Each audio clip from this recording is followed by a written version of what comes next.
ضلع شانگلہ میں گزشتہ رات سے برفباری کا سلسلہ جاری ہے، جس کے باعث پوری وادی سفید چادر میں ڈکی ہے اور ہر طرف موسم سرما کے دلکش مناظر بکھر گئے ہیں۔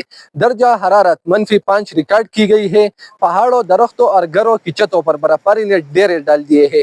برفباری کے باعث شانگلہ کے مختلف علاقوں پورن، چکیسر، بشام اور کاڑا میں معمولاتی زندگی بری طرح متاثر ہو گئی ہے۔ رابطہ سڑکوں پر پھسلن کے باعث آمد و رفت محدود ہو کر رہ گئی ہے، جبکہ کئی مقامات پر ٹریفک کی روانی مکمل طور پر معطل ہے۔ برفباری نے لوگوں کی مشکلات میں کیا کیا اضافہ کیا ہے، آئیے جانتے ہیں ایک شہری سے۔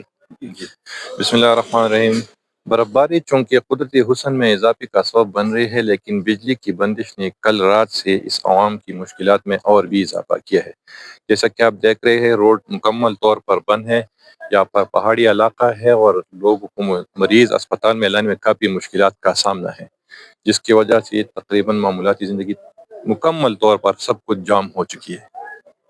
علاقہ مکینوں کا کہنا ہے کہ برفباری اگرچہ قدرتی حسن میں اضافہ کر رہی ہے، تاہم بجلی کی بندش اور روڈوں کی خرابی نے روزمرہ زندگی مشکل بنا دی ہے۔ کیمرہ ٹیم کے ساتھ ذیشان حسین، میدان ٹی وی، الپورئی، ضلع شانگلہ۔